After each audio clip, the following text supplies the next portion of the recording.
성경에는 묵시문학에 해당되는 책이 두 권 있습니다. 구약에는 다니엘서가 묵시문학이고요. 신약에는 요한계시록이 묵시문학입니다. 묵시문학이라는 것은 장래에 일어날 일들을 상징적인 언어로 함축적인 표현으로 미래에 대해서 말씀하는 것입니다. 하나님의 감추어진 비밀을 드러내고 독자들에게 미래의 소망을 주기 위해서 묵시문학이 존재합니다.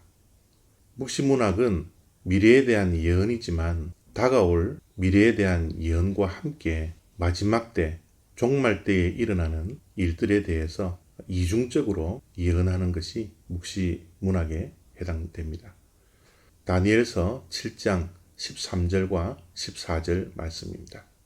내가 또 밤 환상 중에 보니 인자 같은 이가 하늘 구름을 타고 와서 옛적부터 항상 계신 이에게 나아가 그 앞으로 인도되매 그에게 권세와 영광과 나라를 주고 모든 백성과 나라들과 다른 언어를 말하는 모든 자들이 그를 섬기게 하였으니 그의 권세는 소멸되지 아니하는 영원한 권세요 그의 나라는 멸망하지 아니할 것이니라. 다니엘이 꿈속에서 환상을 보게 되었습니다. 13절 말씀 속에 인자 같은 이가 구름을 타고 왔다라는 표현이 있는데요. 이 인자라는 단어는 예수님께서 이 땅에 오셔서 자기 자신을 나타내는 언어로 인자를 사용하셨습니다. 그래서 인자 같은 이라는 것은 예수 그리스도께서 이 땅에 성육신 되기 전 성자 하나님의 모습으로 우리가 생각할 수가 있습니다.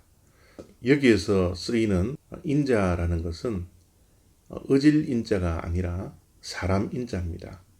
예수님은 사람의 아들로 또 하나님의 아들로 존재하고 계시는 것이죠. 그래서 예수님께서는 다니엘서에 나와 있는 이 인자 사상을 가지고서 이 땅에 오셔서 자신의 정체성으로 삼았던 것입니다. 인자 같은 이가 구름을 타고 옛적부터 항상 계신 이에게 오셨다라고 표현하고 있습니다. 옛적부터 항상 계셨던 분은 누구시죠? 성부 하나님입니다.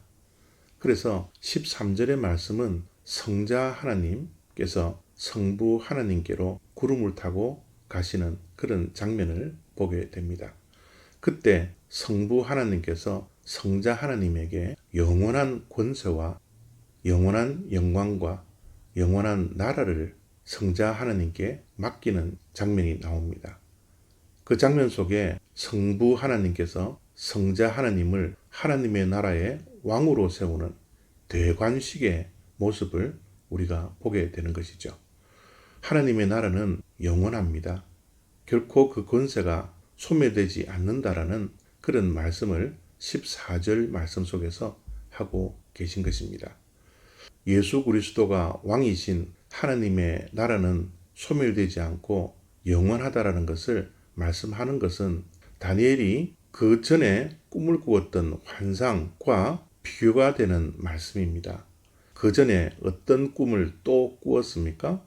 4마리 짐승의 환상을 보게 되었던 것이죠. 그 4마리 짐승은 하나님과 대적했던 이 땅의 제국을 나타내는 환상입니다. 그 4마리의 짐승으로 보여진 하나님과 대적했던 이 땅의 제국들은 결국은 멸망한다라는 겁니다. 이 세상에는 영원한 것이 없습니다. 이 나라의 권세와 이 나라의 힘이 권력이 아무리 막강하고 영원할 것 같이 보일 수 있지만 그것에는 끝이 있다라는 것을 말씀하고 있는 것이죠. 반면에 성부 하나님께서 성자 하나님께 주신 하나님의 나라는 그렇지 않다라는 겁니다. 하나님의 나라는 소멸되지 않고 그 권세가 영원한 것입니다. 오늘도 이 말씀을 우리가 묵상을 하고 또 생각을 하면서 이 땅에는 우리가 결코 소망을 둘 수 없다라는 것을 알 수 있습니다. 우리에게 진정한 소망은 영원한 나라, 예수 그리스도께서 왕이 되신 하나님의 나라, 그 나라만이 유일한 우리의 소망인 것을 말씀하고 있습니다. 이 일은 예수님께서 구름을 타고 이 땅에 재림하시는 그날 모든 것이 이루어지는 사건입니다. 오늘 또 대강절을 보내고 있는 우리들 예수 그리스도의 재림을 소망을 가지고서 기다릴 수 있는 그런 복된 하루 되시기를 바랍니다. 감사합니다.